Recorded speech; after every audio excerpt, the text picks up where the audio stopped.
how are you? I am well. How are you? I'm good. Thank you again for, You're welcome.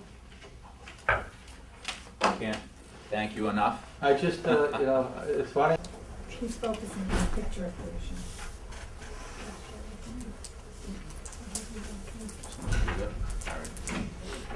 All right, good evening. Welcome to the June 3rd, 2014 Abington School Building Committee meeting. First order of business on the agenda is the approval of the May 6th, 2014 School Building Committee minutes. Motion to approve. Second? All those in favor? Aye. Aye. Opposed? Hearing none. Minutes of May 6, 2014 are approved. Next on the agenda, I just wanted to give a brief update of the Community Information Forum we held on May 22nd at the Abington Senior Center. We had a very, very good turnout. I would say there was approximately 175 people in attendance. Very positive feedback, great questions. Formal presentation took about 30 minutes, and then we opened it up for, well in excess of an hour or so for question and answers. A lot of good feedback. People, I think, were very supportive of the proposed solution, and a lot of good clarifying questions, to help address any questions that they've heard when they were out in the community, or anything that they may have heard in the coffee shop or seen on social media. So it was a fantastic opportunity for us to kind of get the facts out there, ensure that people have answers to their questions and they have factual answers. And that's going to continue to be obviously our challenge as we move forward, is to ensure the factual dissemination of information to the community, and continue to get that information out there so that the community's best prepared to make their decision come the end of the year. We are looking at scheduling some additional forums between now and September, when we'll be going in front of the MSBA board to receive their approval. We're hoping to do a couple larger forums as we did at the Senior Center, and we'll continue to talk to anybody else though to listen, and his groups are smallish too, so we'll continue to put that out there. Going to turn it over to Scott and Troy for a quick design update. The working groups that have been meeting on Friday have had an opportunity to see these handful of slides, and I think you guys will find that some significant progress has been made, and hopeful that you'll like what you see. So Scott and Troy, I'll turn it over to you guys. Thank you. We're nearing the completion of the schematic design phase. Just as Chairman Tessa mentioned, the submittal will be happening to MSBA in August, and the committees are meeting to approve it in early August, as you may recall. But the design is relatively close to completion in terms of schematic design phase. There's a few weeks of cost estimating coming up as we formulate all the final pieces of the submittal that will go to MSBA. But we're essentially at the nearing the completion of schematic design, and therefore we've continued to develop the floor plan. It's evolved a little bit, but tonight we're going to present the exterior renderings of the design aesthetic, or the design appearance for the exterior of the building, and talk a little bit about that, because that's kind of the final piece of the schematic design. The site plan remains essentially the same. Very, very few minor revisions have taken place with regard to the site over the past few weeks. We probably have had one of the most valuable schematic design processes associated with the site plan that we've been involved with in a long time, in that the project schedule has allowed us to continually come back to this group, go back to the working group, go out to the community, go to police and fire, go to town officials, and tweak every little piece of this site plan, and it'll continue to get adjusted. But you should be very proud of the fact that it's not often that we have an opportunity to get as much input and as many people who understand the town and the school department to continually provide us with input to adjust sidewalks, to adjust parking, to adjust entry, to adjust circulation, to adjust things like the snack shack, the location of the field, the proximities of the fields, the relationship. And so the site has really evolved at this point in time into a really functional, successful, efficient site plan that I think everybody in the committee, everybody who's had involvement in it should be proud of. It's a very, very effective site plan at this point in time. The building itself, again, very similar to everything we've talked about. At this point in time, the design of it has really settled down as we've had opportunities to get input from all the different user groups and the layout for that. And it evolved into an exterior design aesthetic. And before I talk about that, because this is the first opportunity to kind of see the building three-dimensionally with the exterior brick and the windows and everything applied to it, it's really important to just quickly go over some of the major design concepts that exist in the building itself. In that, keep in mind that we're separating the high school, which you can really clearly see when you start to look at this thing from a bird's eye perspective, aerial view, the high school from the middle school area. You can see the clear separation of the high school public entry, what we're calling the public entry. There are many entries for students of the high school to come and go from the facility, but this is the controlled during the day when the building is completely locked down, public secured entry, and then the middle school public secured entry, and then the middle school over here, keeping in mind that we've got the high school entry for students coming and going from their respective parking lot on this side of the building, and then we've got the middle school entry on this side of the building, completely separated middle school from high school in terms of the sides of the building. So the overall plan really separates itself nicely with the common core facility dividing the middle school from the high school. You can see here the Library Media Center pops up a little higher. We've talked about the natural light that will be coming into the core of the building. In that location, you can see the entry, the stairwells on each end, which are also areas for emergency exit, but additionally serve the purpose of letting light into the corridors and into the classroom circulation area in the hallways by having a number of windows located in them. You see the one on the middle school side here. You see that there are a number of windows associated with that stairwell, and this stairwell, again, letting natural light in the building. You see that the drop-off area, the semicircular drop-off area coming right up to the front of the building is very nicely articulated with visitor parking, but it gives you a real perspective on the circulation around the site, the tennis courts, the play fields in the rear, the play fields up front, and the way the building will have a real presence on the site behind the current Abington High School. You'll see it more clearly when we look at the close-up images of the building, but we're using a very traditional palette, New England palette of brick, precast, concrete, the typical exterior color palette of white accents, and then the red brick, the New England red brick on the exterior of the building, to kind of do a little bit of a crossover between a traditional building and then a more modern building, utilizing some of the classical and traditional elements.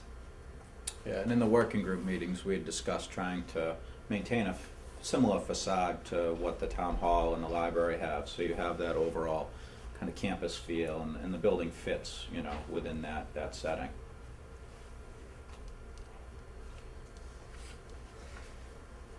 These are a couple of close-ups looking across the main facade.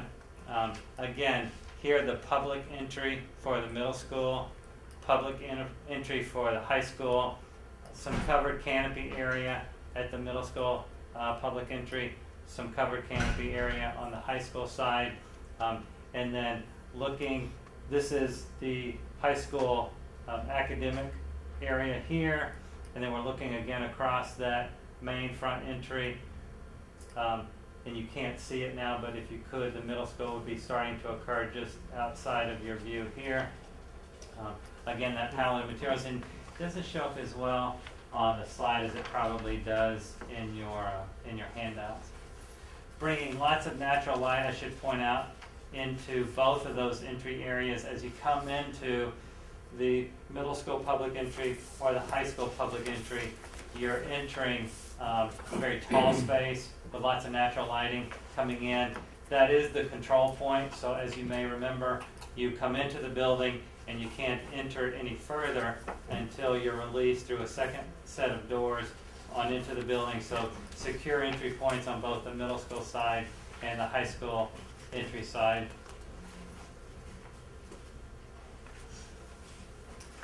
This is looking into the back corner where the high school dining area is located, the auditorium and gym entry is located, the fitness room happens to be in the space you see right there on the corner, and then we're looking at the high school, a piece of the high school building on this side, looking at that back parking area, and then the start of one of the proposed play fields that's at the rear of the building. We're looking at that corner of it.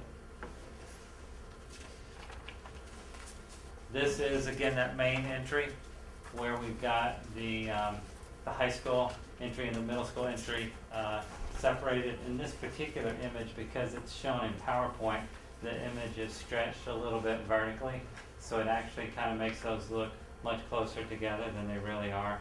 You could see in the larger image that there's more separation than visually kind of appears here. That this image is distorted vertically, but you can start to see some of the materials. We will be utilizing some various techniques for deflecting the direct sunlight away from the windows, some sunshades and some various other devices. We want to bring as much natural light into all of the spaces in the building, which is a requirement in order to comply with the LEED Silver Green Building designation that we're trying to achieve to get the additional reimbursement grant funding from the MSBA. But by the same token, we have to balance that with making sure that sunlight doesn't present too much glare. So as you look at some of the exterior elevations of the building, you'll see in a lot of areas we're introducing that depending on which direction the building is facing. This is an image, and it's also a little, because it's in slide format in PowerPoint, it's also a little distorted. But this is that stair tower at the end of the high school academic wing that faces the front of the building, and then the high school administration and control area, the middle school administration and control area in the distance. The middle school, you can see some of the sun deflection devices located right. Is that whole area of the stairwell? Yes, this entire area. Yeah.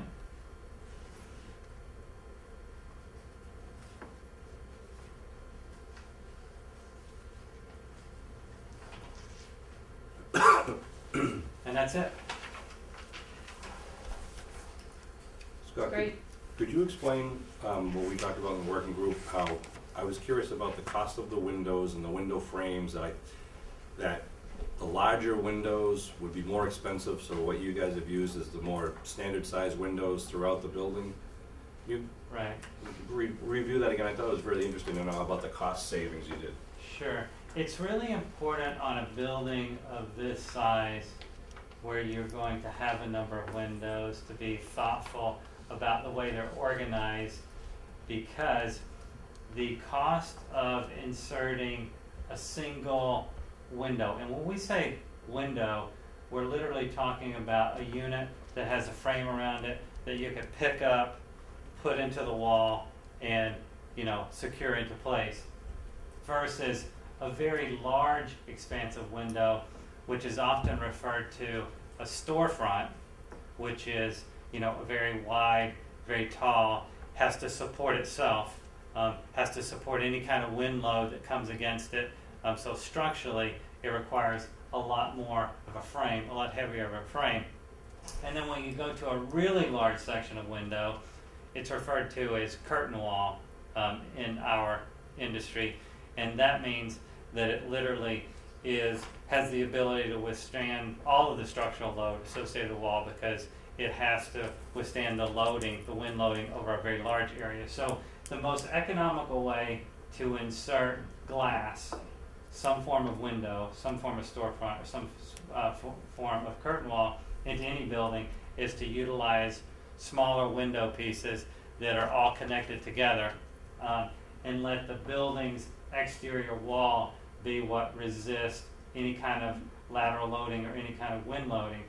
And it's much less expensive to do a number of small windows grouped together than it is to try to infill one large opening with a large piece of storefront. So our objective here was to make the window units very similar in size and only utilize a handful of different sizes of individual windows, but put them together so that they form a larger glass area with a lot of individual windows, many of which are going to be the same size. We want to also make certain that you don't have too many different sizes of windows, because if one gets broken or you need to replace them, it's nice to only have to stock a handful of different sizes of piece of glass. So as we have laid out the exterior of the building, and as we continue to lay out the exterior of the building, we'll be focused on trying to utilize individual windows combined with other windows in lieu of having, really large expanses of framed glass, if you will.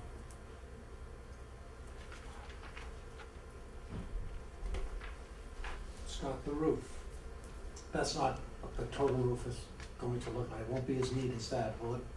It will not be as neat as that. We're not showing any. You'll have a number of large air handlers, rooftop units, that will be over this area. A number of air handlers, rooftop units that will be over this area. Certainly a large unit over the auditorium, over the gymnasium. We'll try to locate those very carefully, such that when you're down here on the ground, you don't have a sight line to be able to view them. If we can't, for whatever reason, we may end up introducing some mechanical screening, meaning literally a screen around some of those units. It's not uncommon to do that, to kind of block them if they're unsightly. Sometimes we just paint the units if we think that we're basically just going to be turning a blank piece of metal, if you will, to your view. Then sometimes we'll just paint them out a little bit so that you don't see them as much. But there will be a number of exhaust fans, a number of rooftop units that will appear on the roof area.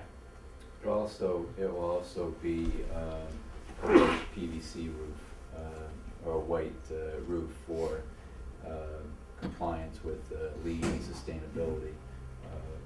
We showed the darker roof to show better in the image the defined areas between middle school, high school, and the separation within the building. The placement of the mechanical units, we also try to maximize the free area for potential future PV installations as well. PV would be Photovoltaics.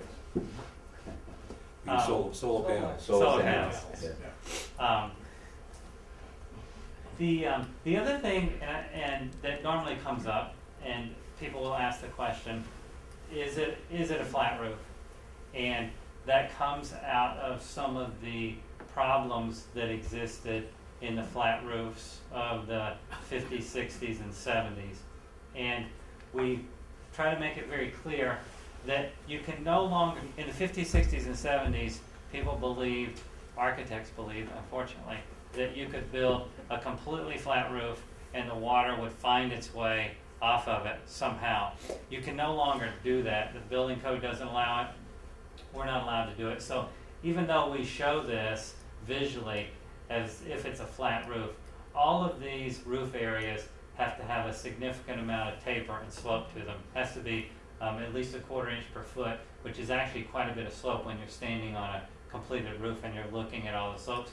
And the water has to all slope to drains.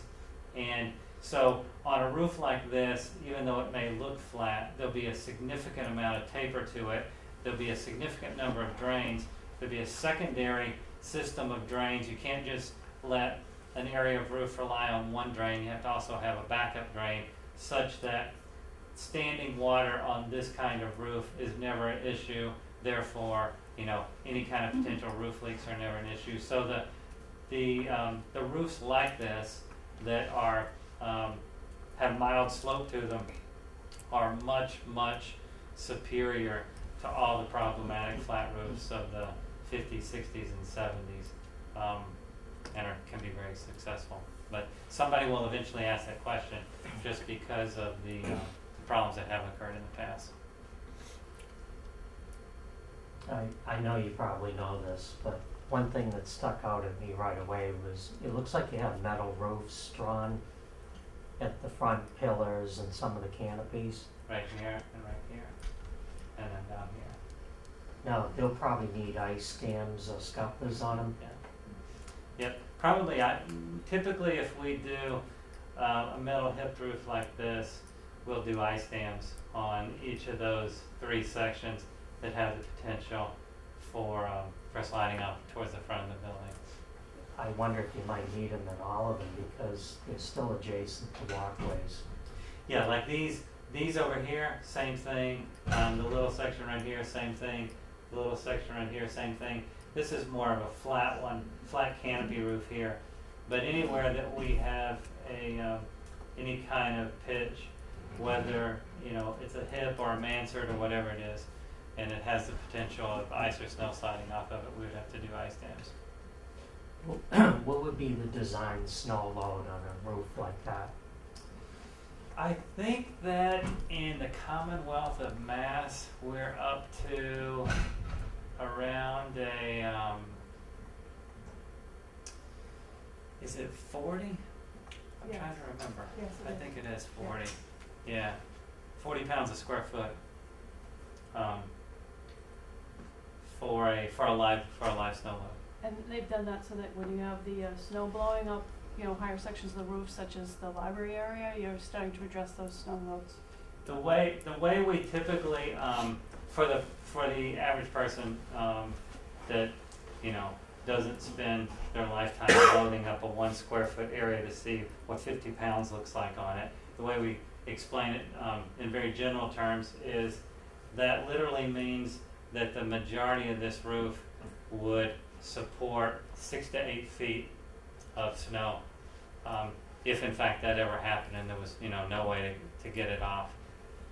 And that's because it wouldn't be unusual in a drifting event or something like that to get that kind of snow concentrated on one specific area. But in the last 5 years, the snow loading requirements, building code wise, have increased significantly in the New England area, so we would comply with that, and it's pretty significant. You mentioned the possible use of precast on the building. One thing that stands out to me, there's a lot of brick, a lot of stone facades in effect on the building. Would some of those be precast panels? The precast would only be used for accents. However, on a building like this, where we've got so much exterior face, even though in this particular rendering you don't see some of this back area, and even though we have shown early on some of the back area as if it was brick, we know that we likely will have to introduce, instead of brick, some ground face or some split face block, or perhaps even some cementitious board or some other less expensive product on some of these back areas that you don't commonly see and aren't part of the main facade. On a building of this size, we typically can't afford to carry the red brick that you see around every single facade, even on the back side, etc. Even for those of you who visited Whitman Hanson, you may not realize it, but once you move around the back of that building, it goes from brick to a concrete masonry unit, which has a ground face on it, and it still looks very much like a stone or a granite, but it's a lot less expensive than brick. And so we'll be continuing to study areas as we move around what we would consider kind of the backside of the building, that we may be utilizing material that is less expensive than brick, including on several of our projects we've used cement board and other products in those areas to try to keep the cost down and keep the overall price tag as reasonable as possible. Scott, can I ask you, have you guys done enough topography and survey work yet to determine the real height of the site, and if it's generally sloping down, or is it gonna be kind of mostly flat? I know we're gonna be filling what's behind the existing high school. Do we really know how much or what we can visualize from today's topography? I don't think the civil engineer has finalized the proposed topo, but as part of the final schematic design, we'll have a pretty good idea. So in the next month or so, we'll have a pretty good idea. And before someone else in the community asked, I love the idea of that little patio out front where the community can use it and classrooms could use it outdoors and all, but someone's gonna say, why don't you use a green tint on the patio stone and not a pink tint or whatever it is, just to keep with the colors. And I tried to look at your plans, I think you have a low wall along the grass there, right there, which I think is a great idea, because I can envision parents sitting on that, watching the games, or That's exactly classes what- sitting on it, for, as they do now when they go outside for a classroom. Yeah, I mean, this becomes a great after-school, before-school space for parents, for students, for everybody. Much like we'll have, an area dedicated more to the high school students, perhaps located outdoors in this area. But it does also, it serves as a viewing point to the field. It could be a really, really nice space.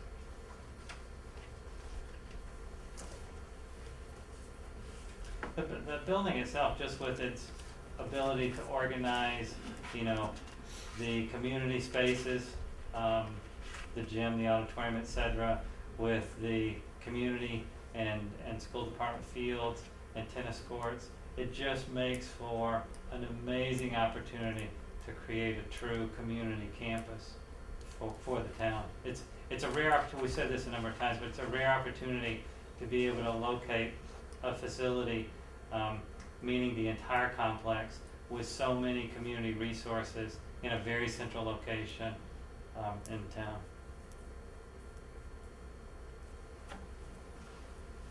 Any other questions?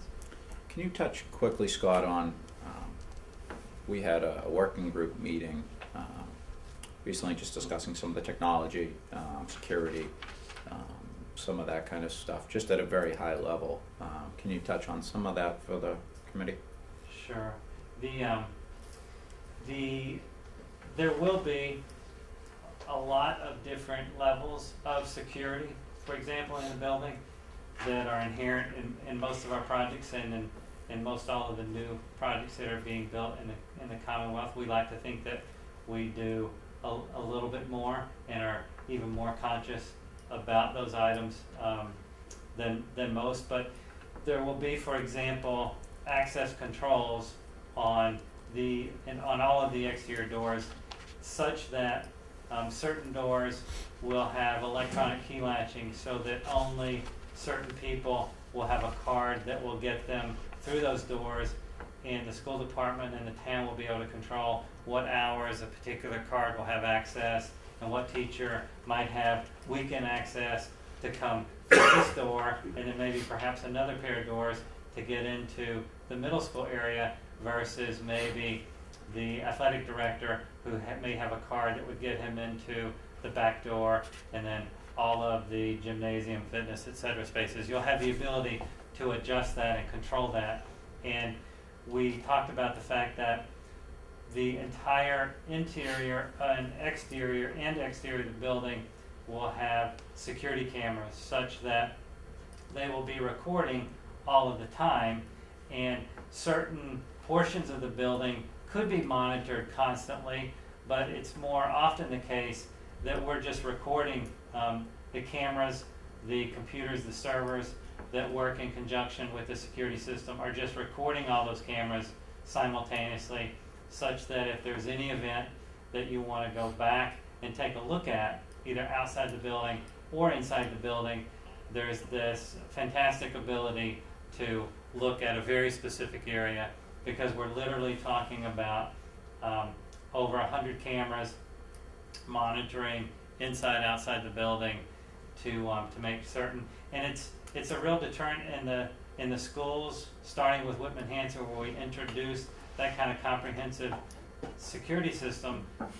It's not about somebody having to monitor all those cameras, because certainly nobody has the staff to do that, but it's about anybody who comes to this campus knowing that they shouldn't do anything that they would regret later, because you do have the ability to go back and find them doing anything. And it's been an amazing deterrent for students, not only inside the building but outside the building, and they've seen those incidences of everything from bullying to theft, etc., really come to a screeching halt as a result of those security systems.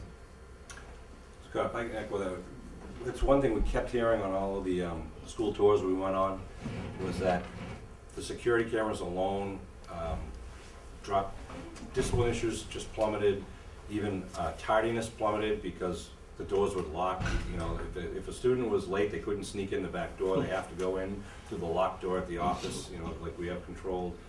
And even if, you know, there was no bullying in the halls, because if someone, you know, hit someone in the back of the head, it was on film and they couldn't deny it.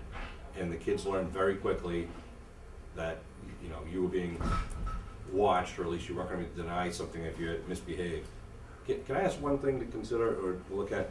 In the bottom right-hand corner of the building, where the stairwell is of the high school, I noticed on the middle school in that area, see how the walkway is a little bit wider and kind of away from the building?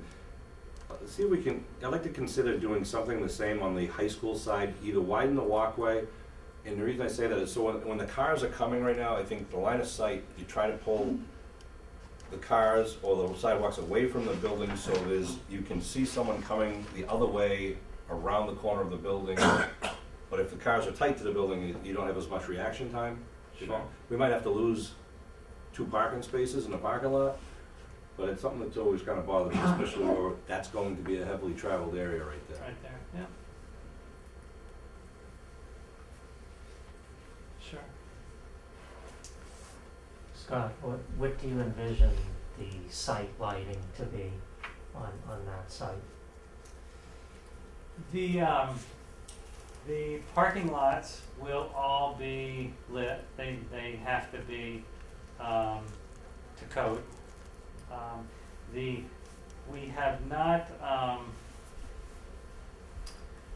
not discussed specifically the lighting of things like the tennis courts. We've discussed conceptually some things that other towns have done, like the pay-to-play version, where you literally have a device out there where someone can insert money and get 45 minutes worth of lighting on the tennis courts is a pretty common approach.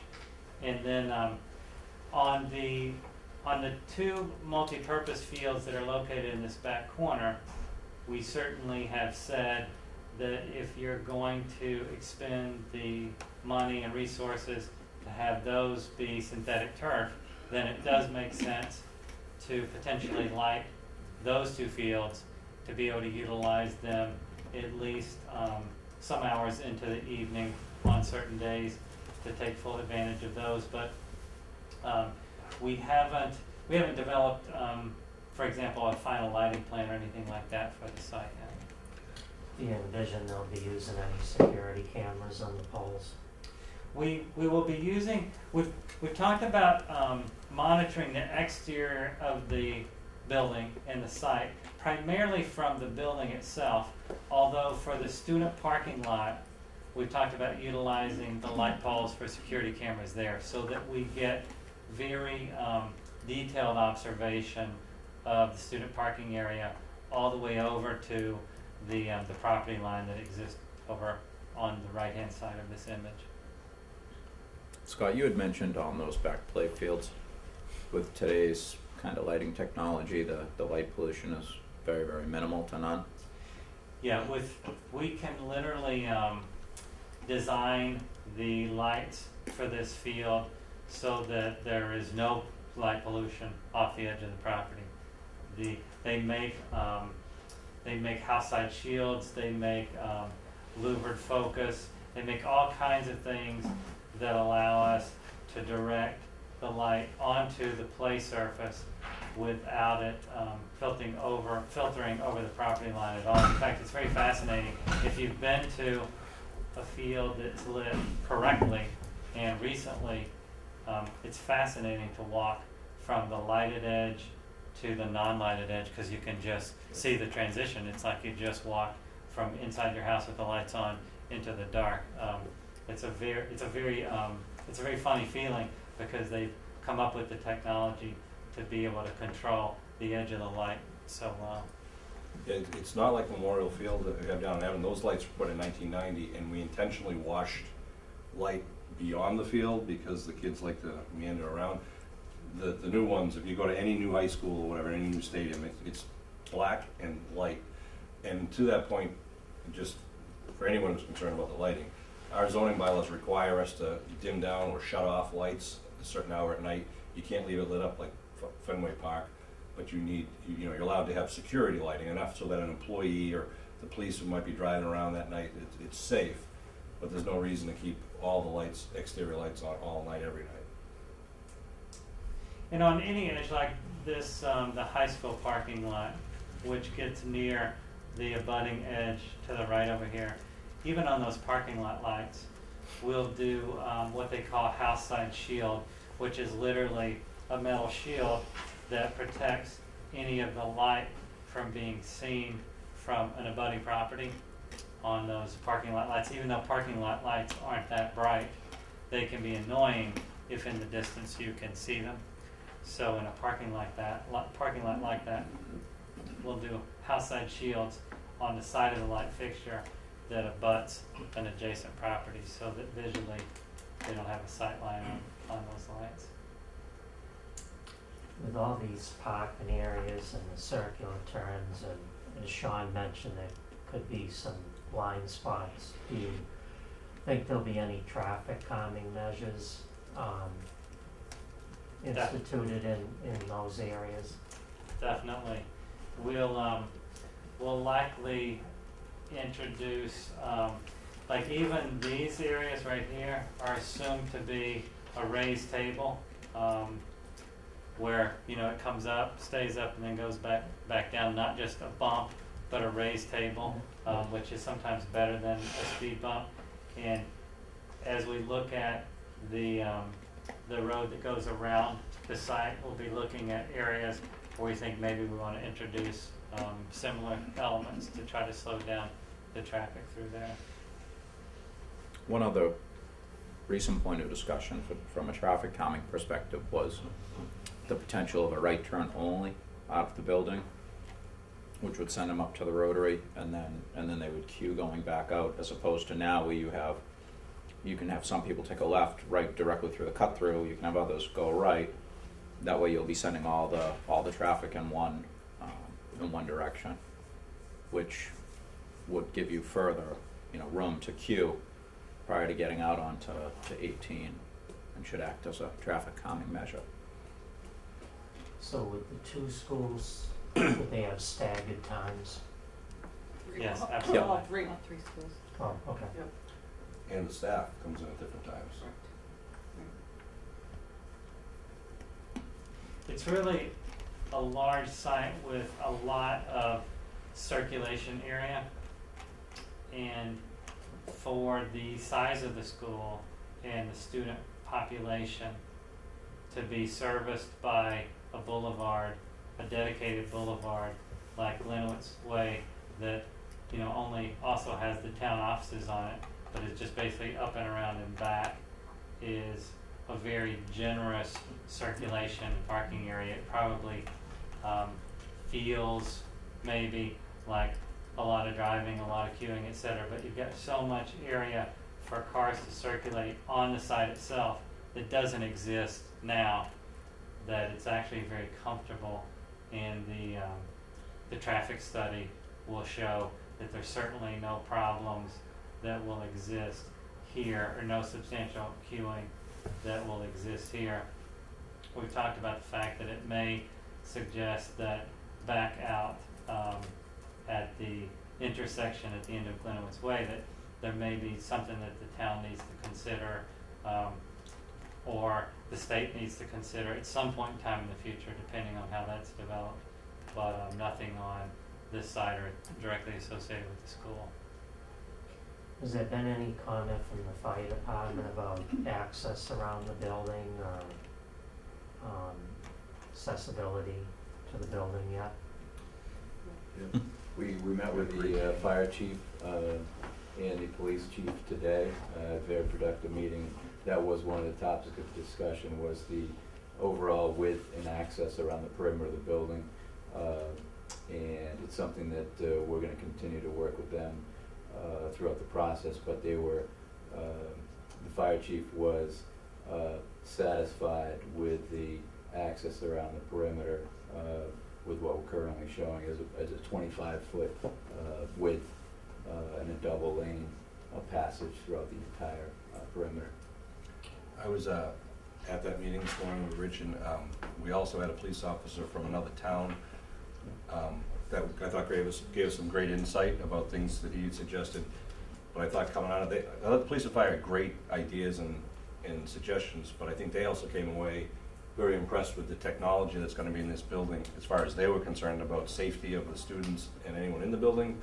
In fact, the gentleman from the other town commented that this was one of the best designed schools that he had seen.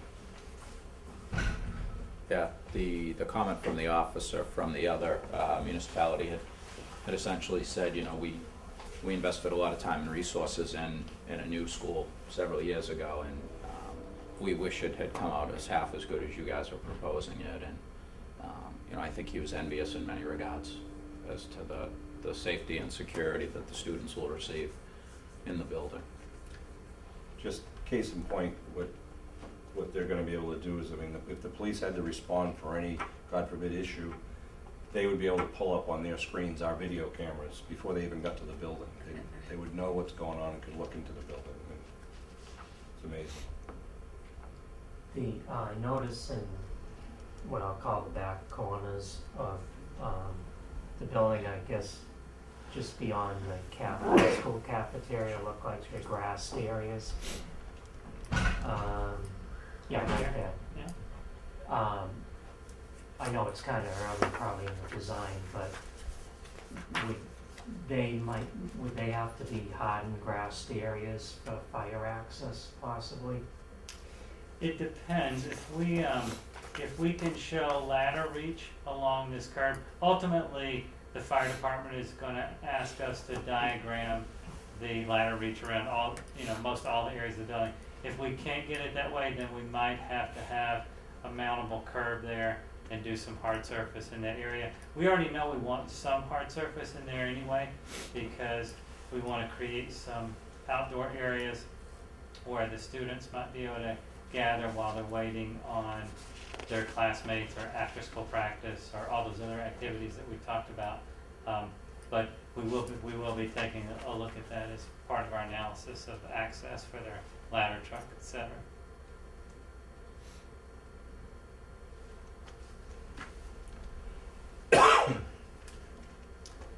Any other questions? Excellent. Full steam ahead. Thank you very much. Thank you, Scott and Troy. Next on the agenda is a budget update for the feasibility study. Mary, if you'd like to provide that. Included in your agenda package tonight is an updated budget report. It includes invoices that were received this month from AI3 for the continued schematic design work, partial payments on the site survey that we continue to have work performed on, geotechnical evaluations, and a reimbursable request for filing the project for lead, and also for printing some boards up for the informational meeting that we had on, in May. So based on those commitments and expenditures, we are still tracking below budget with a budget balance or contingency of $27,407. Excuse me, KBA also billed this month, and all of those bills are reported in the expended column. Mary, can I ask you, when is it that we might have to go out and do more geotechnical work behind the existing high school? At this point, won't be till after the town vote and proceeding into design development. So it'll be, we've talked about this before actually, it could possibly be November or December, depending on when the vote occurs, or depending on weather, we may have to wait till the early spring. But we'll certainly coordinate that so that we avoid some of the issues that we had this spring with the soft soils when we did the work. Yeah, just want to make sure we keep communication with the youth groups that are using the fields. We certainly will. But any additional site work would not fall under the feasibility study. Correct, it That would be design development following the approval of the project by MSBA and the town's approval of the project. Great.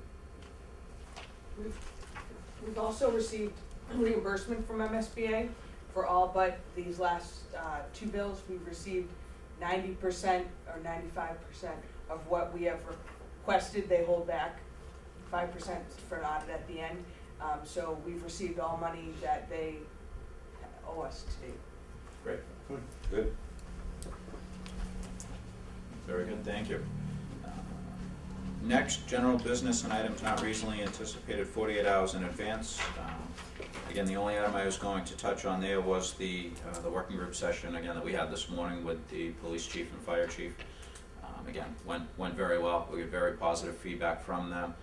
They had some very insightful, some comments and some things that we'll be sure to incorporate, you know, that are specific to how Abington and the Abington Police and Fire do things. But very, very good feedback, and we look forward to continuing to work with them on that. Schedule future meetings. There's a couple dates that we need to consider heading out over to the next couple of months, and I understand we're heading quite possibly into the worst possible time to try to be coordinating schedules, which is into the height of vacation season. But we will need to be scheduling a meeting, and there was a discussion about having it potentially be a joint meeting of the school building committee as well as the Board of Selectmen and school committee in an attempt to try to get everybody into one room to procure a vote at one particular time. As we know, there are a number of members of the Board of Selectmen as well as school committee that serve on this committee. There, leading up to that, we would anticipate having a larger working group session so that once the budget numbers are balanced between the owner's project manager and design teams, that we could review those in detail leading up to that. Not unlike we've done with the past couple of meetings, we've had a larger working group session so that everybody could see the information, and then when we move forward with the meeting to take action, that everyone had a proper time to review the information prior to. The meeting that we need to obtain the vote at, Mary, needs to fall sometime between July 30th and August 5th, is that correct? Yes. Okay. Peter sent an email today to the town manager requesting a joint meeting during that time. Okay.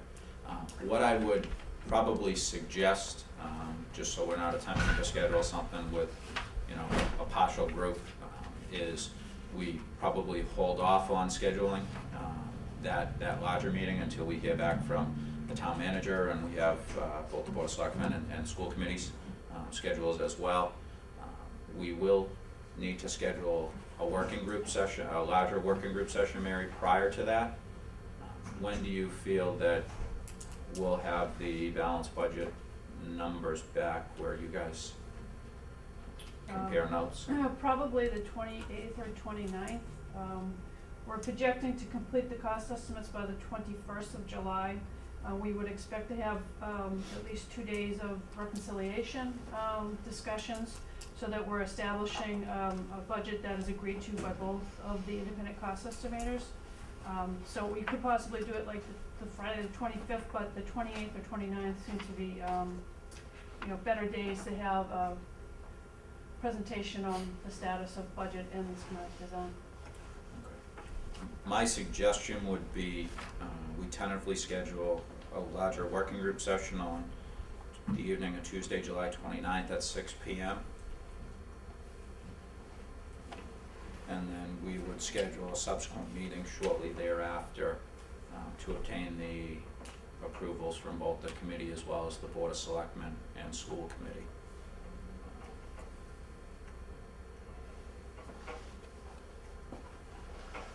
So the 29th will be kind of going over the cost estimates, kind of getting ready for that joint meeting. Yeah, so in the last, during the schematic, the feasibility study submission, we kind of had a meeting prior to the local approvals meeting, just so that we gave an update on where we stood. We will have the cost estimates at that point. We will have a total project budget. And I think it's important to have a discussion with the building committee to ensure their comfort level with the documentation we're providing before we go to selectmen and the school committee. So it's really just to provide a global update on the events from this point until we get ready for the schematic submission. It's the same meeting that in the past you have invited, if they'd like to come, the school committee members and the Board of Selectmen, knowing that the official meeting will happen subsequent to that for those parties. Okay, so we will schedule the meeting for Tuesday, July 29th at 6 p.m. And again, I believe this room is very conducive to that, so we'll check and ensure that this room is available. But we'll tentatively plan on having that meeting here. And then we will, once we hear back from the town manager and we're able to confirm schedules for school committee and Board of Selectmen, we'll schedule another meeting shortly thereafter to obtain the school building committee as well as the local approvals that are needed to proceed forward. Yeah, and just a reminder also is that we do have a working group session scheduled for June 13th. That would be a Friday morning at 7:30, our normal working session meeting. And that probably will be the last working session that we conduct prior to that July 29th meeting. So those that can attend on the 13th, I think that would be helpful to the process and understanding where we're proceeding over the next 5 or 6 weeks. Absolutely. And just to further clarify, it's June 13th, 7:30, and those meetings take place at the administration offices, so the Prior North School. Okay, do we have? Those are open meetings at any weekend. Absolutely. 7:30 a.m. 7:30 a.m. Thank you, Scott.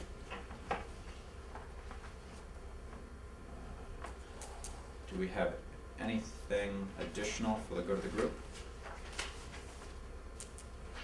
I thought you did a great job at the public forum, both the architects and yourself. Thank you. I was once again accused of being an architect, even in spite of the fact that I told everyone I was not an architect. It's the greatest compliment you could get. Yeah. I guess it's better than a banker. All right, do I hear a motion to adjourn? Yes. Second. All those in favor? Aye. Opposed? Hearing none. Meeting adjourned. Thank you very much and enjoy the beautiful weather.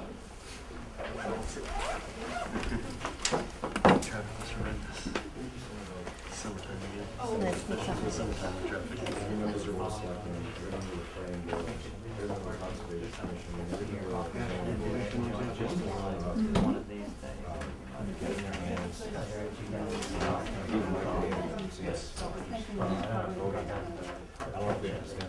Who is